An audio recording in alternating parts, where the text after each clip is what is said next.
As we grow older, we settle into habits that feel like second nature. Some comforting, others born of wisdom.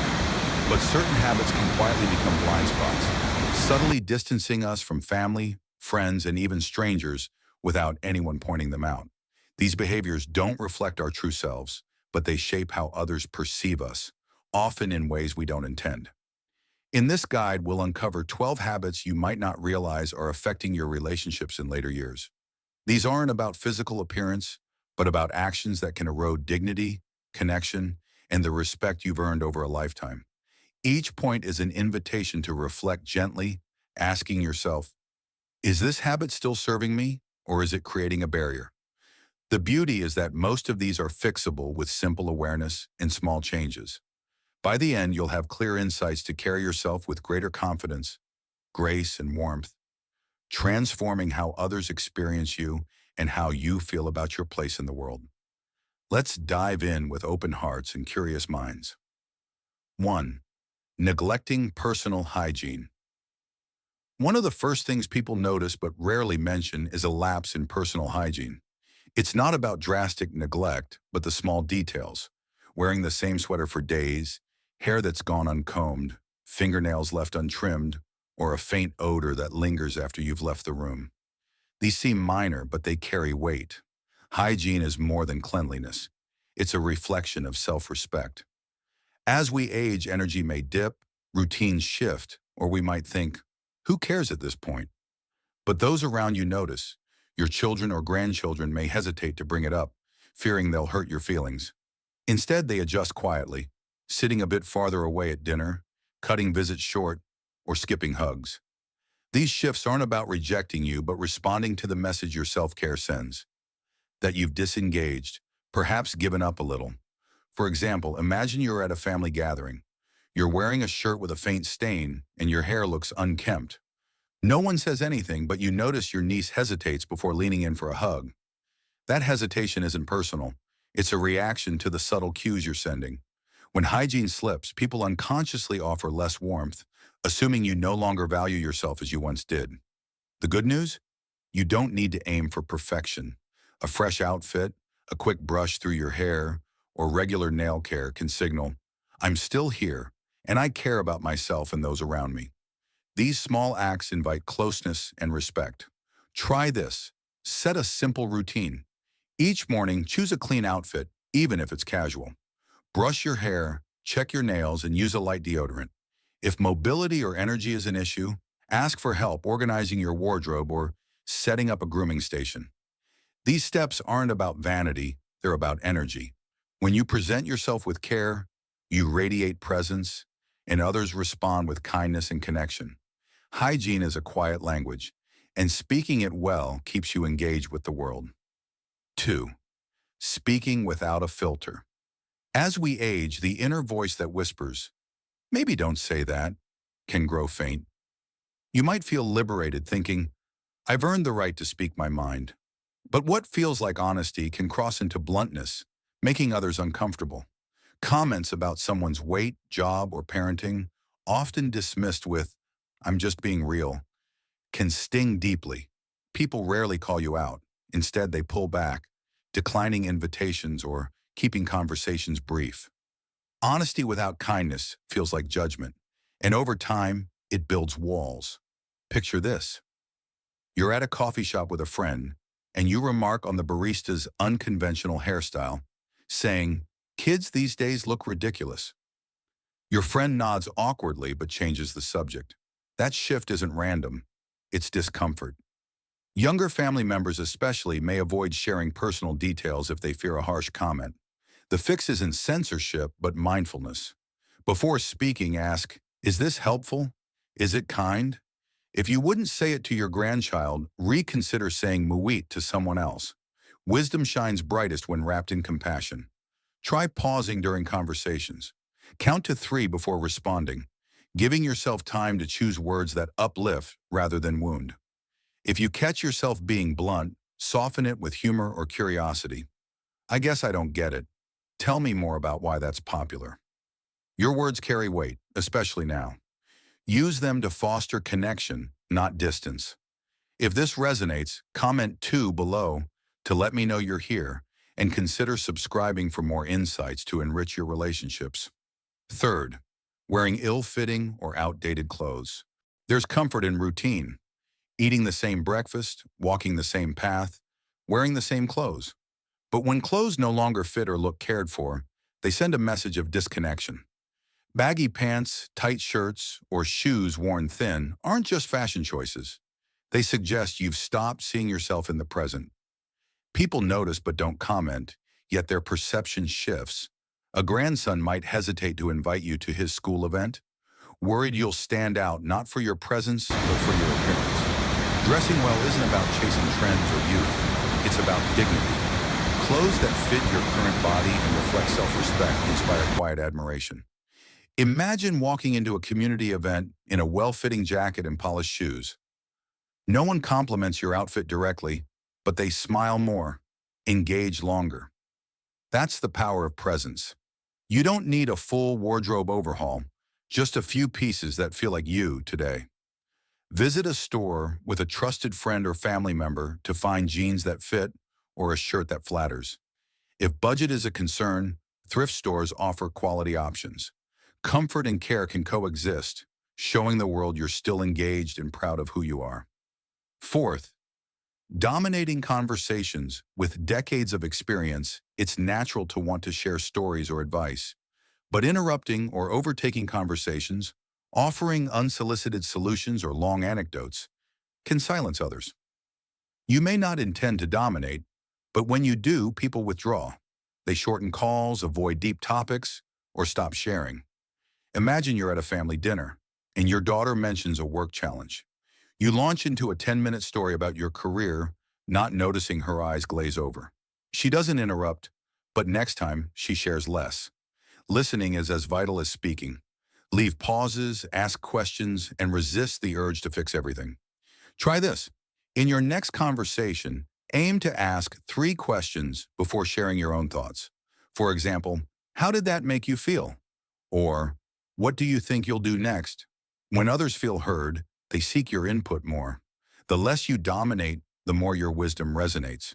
You become a trusted confidant, not a lecturer, fostering connection that draws people closer.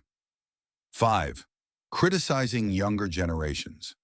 It's tempting to sigh at teenagers glued to phones or young adults making unfamiliar choices, muttering, "Kids these days don't get it." But constant criticism about technology, values, or lifestyles builds barriers. It signals you're stuck in the past, uninterested in their world. Your grandchildren may stop sharing dreams, fearing judgment. They don't argue. They keep things surface level, leaving you wondering why they're distant. Every generation critiques the next, but when it's your default, it feels bitter, not wise. Shift to curiosity. Ask, well, what's it like navigating life with all this tech? Or, what matters most to your generation? For instance, if your nephew is always on his phone, inquire about his favorite app instead of scoffing. These questions open doors, showing respect. Your value lies in bridging generations, not dismissing them. When younger people feel understood, they lean in, seeking your perspective. Comment 5 if this hits home, and subscribe to stay connected with more ways to build meaningful bonds. 6. Ignoring modern etiquette. Social norms evolve, and behaviors once tolerated, like loud phone calls in a cafe, standing too close in line, or playing videos without headphones, now disrupt others. You may not notice, but people do, responding with glances or avoidance. Picture yourself in a grocery store talking loudly on speakerphone. Shoppers steer clear, not because they dislike you, but because the noise feels inconsiderate. Modern etiquette values shared space. Observe how others behave in public. Notice their volume, how they manage technology, or respect personal space. Small adjustments, like using earbuds or stepping aside during calls, show awareness. If you're unsure, ask a younger family member for tips on current norms. This isn't about being rigid, but about showing you're engaged and considerate. That awareness earns respect, making you a presence others admire, not avoid. 7. Oversharing medical issues. Aging brings health challenges, and it's natural to discuss them. But when conversations always circle back to ailments, knee pain, doctor visits, or medications, others feel drained. Younger family members may struggle to respond, feeling helpless. They don't voice it, they pull back, keeping talks light. Imagine chatting with your son, detailing every symptom. He nods but soon changes the topic, not out of disinterest but exhaustion. You deserve to be heard, but balance matters. Share health updates selectively, perhaps with a close friend or doctor, and focus on life's joys. A book you're reading, a funny memory, a walk you enjoyed. Try this. In your next talk, mention one positive moment before any health topic. For example, I saw the prettiest sunset yesterday. Oh, and my checkup went fine. This invites connection, showing you're more than your challenges. When you emphasize what sparks joy, relationships feel lighter and others draw closer. 8. Clinging to outdated beliefs. Beliefs that once guided us can harden into absolutes, blocking new perspectives. Dismissing ideas on technology, gender roles, or mental health with "that's just how it is" feels like resistance, not wisdom. Younger people don't debate. They avoid certain topics, sensing you're closed off. For example, if your granddaughter shares her non-traditional career path and you brush it off as impractical, she may stop confiding in you. Staying open doesn't mean abandoning values, but exploring new ideas. Ask, "Tell me more about that," or "How does that work?" When you show curiosity, others feel safe. Sometimes you'll learn something new. Other times you'll reaffirm your stance. But with humility, your relevance comes from engaging with the present, not defending the past. Comment 8 to share your thoughts and subscribe for more ways to stay connected across generations. 9. Moving without spatial awareness. Aging may slow your steps or make you cautious, but unawareness of your surroundings, like blocking a store aisle, stopping abruptly, or drifting into others' paths, creates friction. People don't complain. They navigate around you, but repeated moments shape their view. Imagine pausing in a busy cafe doorway, lost in thought. Others wait, mildly annoyed, but say nothing. Over time, they may avoid walking with you, not out of dislike but inconvenience. Awareness, not speed, is key. Move deliberately, keep to one side, and notice the flow around you. If you're in a crowded place, step aside to check your phone or adjust your bag. These small acts show consideration, earning quiet respect. You don't need to rush, just show you're mindful, and your presence becomes a graceful part of shared spaces. 10. Making outdated jokes. Humor is a treasure, but jokes tied to old stereotypes or teasing differences may fall flat today. A comment about someone's background or appearance, followed by "just kidding," can feel disrespectful, especially to younger people. They laugh politely but grow guarded, sharing less. For instance, joking about a co-worker's accent at a family gathering might prompt awkward silence, not laughter. Humor should uplift, not divide. Avoid jokes that target others' traits and embrace light, self-aware humor. Laughing at your own quirks, like forgetting where you parked, shows humility. Ask younger family for feedback on what's funny now. Thoughtful humor keeps you relatable, opening doors to connection and warmth at any age. 11. Acting helpless. Unnecessarily. Aging brings real limitations, but defaulting to "can you do it" for tasks you're capable of can frustrate others. Family may feel like caretakers, not equals, and resentment builds silently. For example, asking your son to set up your TV every time, despite knowing how, signals dependence. Often, this stems from fear of failing or looking foolish, not laziness. Effort matters more than perfection. Try small tasks like organizing your desk or using a new app, even if it's slow. Ask for help only when truly needed and clarify what you need. "Can you show me how to do this once?" These steps build confidence and show strength. Others admire your effort, fostering respect and independence. 12.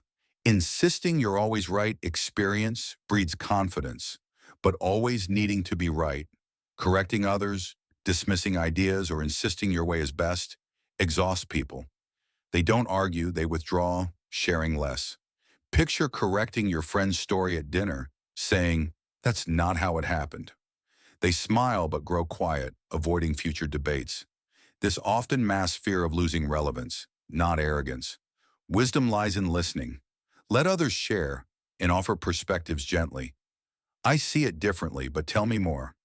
When you prioritize connection over victory, people seek your input, valuing your calm presence. What lasts isn't being right, but how you make others feel, heard, respected, and valued. Final thoughts. Take a moment to reflect without judgment. Which habits surprised you? Which can you shift? These blind spots don't define you, they're chances to grow. Aging well means evolving with awareness, grace, and warmth. Small changes in how you speak, listen, dress, or move can transform how others see you and how you feel. Share one insight you gained in the comments and like, subscribe, and share to support more content like this. Your thoughts inspire us. Thank you for joining me on this journey to live with dignity and connection.